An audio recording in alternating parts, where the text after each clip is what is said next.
तर मागच्या सोमवारी झालेल्या मुसळधार पावसामुळे मुंबईतल्या वरळीतील आचार्य अत्रे चौक मेट्रो स्थानकात पाणी शिरलं होतं। आता हे मेट्रो स्थानक पुन्हा सुरू करण्यात आलंय। 5 दिवसानंतर हे मेट्रो स्थानक पुन्हा सुरू झालंय आणि पावसाचं पाणी शिरल्यानं या स्थानकाचं मोठं नुकसान झालं होतं। पण पहिल्याच पावसात संरक्षण भिंत कोसळल्यानं स्थानकात पाणी शिरलं होतं। यामुळे मेट्रो सेवा ही वरळीपर्यंतच सुरू होती। तर विरोधकांनीही या प्रश्नावरून सरकारवर टीकेची झोड उठवली होती।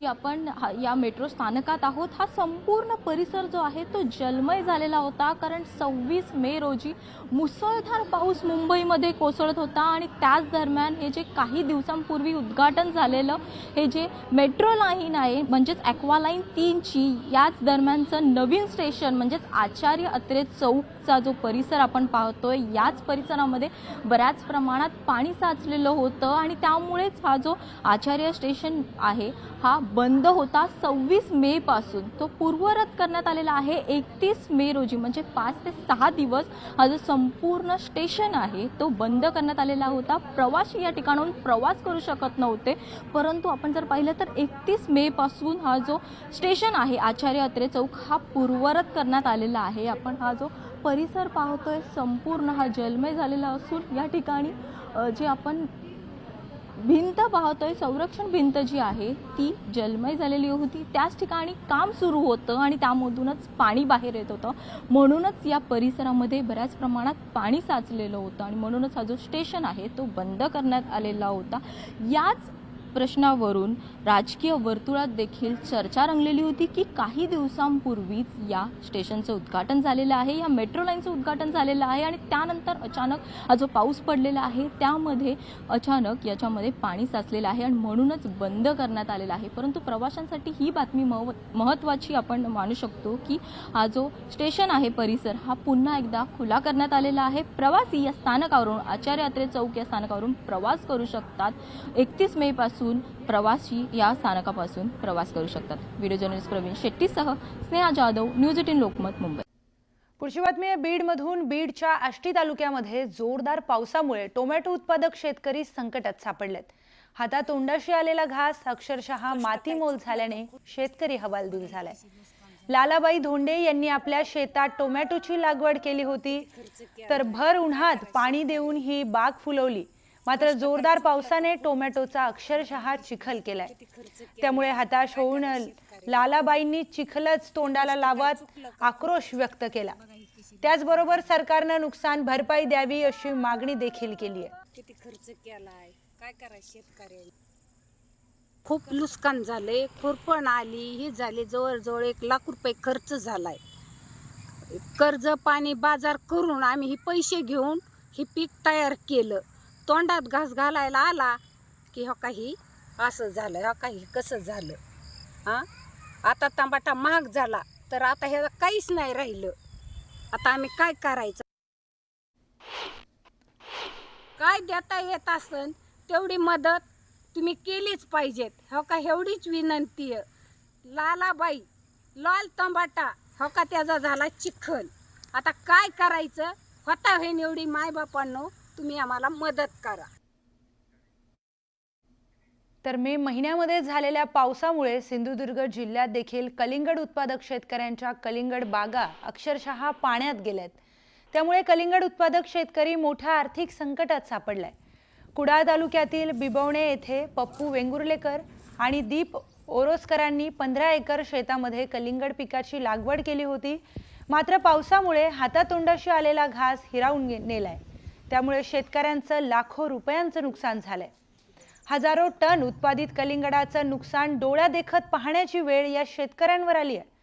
दरम्यान शासनानं नुकसान भरपाई द्यावी अशी मागणी या शेतकऱ्यांकडून करण्यात येते।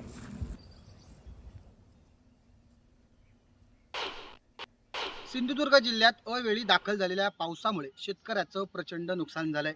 आंबा, काजू असेल या पिकांनंतर भुईमुगाचंही प्रचंड नुकसान झालंय आणि यासह कुडाळ तालुक्यातील बिबवणे येथील जे माणकोली बिबवणे येथील जे शेतकरी आहेत त्यांच्या कलिंगड शेतीचं आहे ते प्रचंड नुकसान झालं आहे. लाखाच्या घरामध्ये हे नुकसान झालेलं आहे. या दृश्यांमध्ये आपण पाहताय अवकाळी झालेल्या पावसामुळं ही जी कलिंगड शेती आहे ती पूर्णपणे या ठिकाणी त्याची नासधूस झालेली पाहायला मिळते.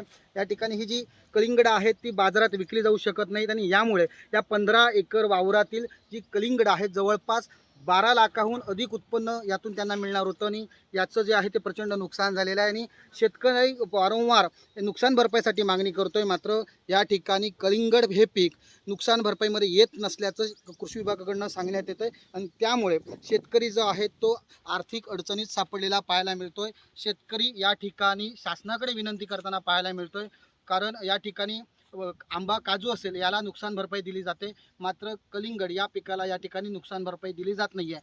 तरी शासन दरबारी शासनानं शेतकऱ्याचा विचार करून कलिंगड शेतीला सुद्धा नुकसान भरपाई मिळवून द्यावी अशी मागणी या ठिकाणी कलिंगड उत्पादक शेतकरी करताना दिसतोय. कॅमेरा पर्सन अनघासह प्रसाद पाताडे, न्यूज 18 लोकमत, कुडाळ, सिंधुदुर्ग. तर राज्यात पावसामुळे मोठ्या प्रमाणात नुकसान झालंय. बार्शी तालुक्यामध्ये देखील साकत येथे पावसामुळे शेती पिकांचं नुकसान झालं. अशातच नीलकंठा नदीच्या पाण्यातून कसरत करत आणि मार्ग काढत अधिकारी आणि कर्मचाऱ्यांना पंचनामे करावे लागले. तर दुसरीकडे अकोल्यामध्येही मुसळधार पावसामुळे ज्वारी उत्पादक शेतकरी मोठ्या संकटात सापडलाय. बाळापूरच्या शेतकऱ्याच्या शेतातील ज्वारीच्या पिकांचं नुकसान झालंय. तर काढणीला आलेले ज्वारी पीक भिजल्यामुळे कोंब फुटलेली आहेत. त्यामुळे शासनानं मदत करावी अशी मागणी देखील शेतकरी करतात.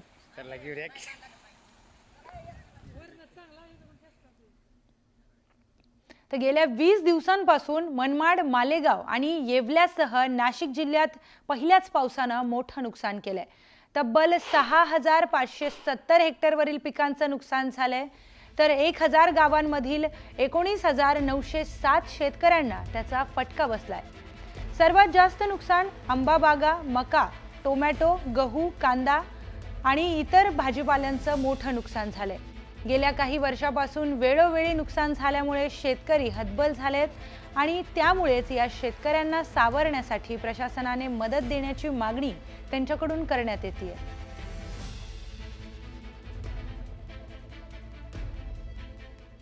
तर धाराशिव जिल्ह्यामध्ये देखील अवकाळी पावसाने धुमाकूळ घातलाय. त्यामुळे जिल्ह्यातील अनेक शेतकऱ्यांचं मोठं नुकसान झालंय. तेर गावातील शेतकरी सोमनाथ फासे यांनी आपल्या 6 एकर मधील रब्बीच्या हंगामामधील काढून टाकलेली ज्वारी भरडण्यासाठी ठेवली होती. मात्र मे महिन्यात अवकाळीचा पाऊस सुरू झाला आणि ज्वारीची कणसे जागीच उगवली. तर या ज्वारीचा कडबा पावसाने गोळा करून दिला नाही आणि त्यामुळेच कडबा शेतकऱ्यावरच कुजून काळा कुट्ट पडलाय. हा कुजलेला कडबा जनावरांना चारायचा कसा हा प्रश्न शेतकऱ्यासमोर उपस्थित होतोय.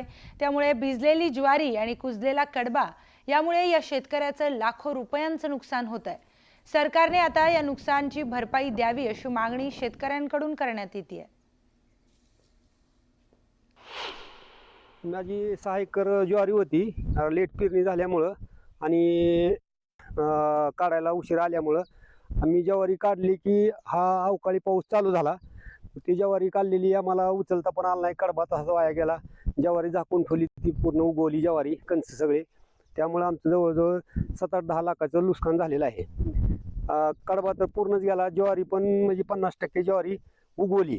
ढिगाऱ्यालाच कणस उगवलेले आहेत. तरी अवकाळी पावसामुळे जे आमचं नुकसान झालं आहे त्याच्याकडे शासनानं लक्ष द्यावं.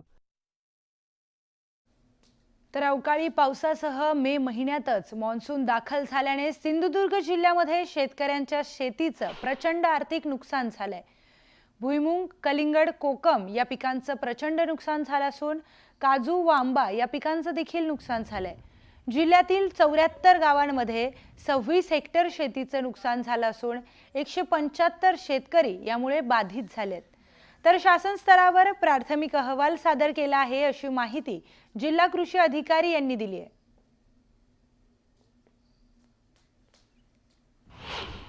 30 मे ह्या कालावधीमध्ये जिल्ह्यात जवळपास 74 गावांमध्ये 175 शेतकऱ्यांचं 26 हेक्टर एवढं क्षेत्र बाधित झालेलं आहे प्राथमिक अहवालानुसार. याच्यामध्ये मेजर जे नुकसान झालेलं आहे प्रामुख्याने कलिंगड आहे, भुईमुग आहे, त्याच्यानंतर कोकम आहे आणि थोड्याफार प्रमाणात आंबा काजू अशा प्रकारे नुकसान झालेलं आहे आणि पंचनाम्याचं काम क्षेत्रीय पातळीवर सुरू आहे आणि त्याचा अहवाल तात्काळ सादर करण्याच्या पण सूचना आपण दिलेल्या आहेत.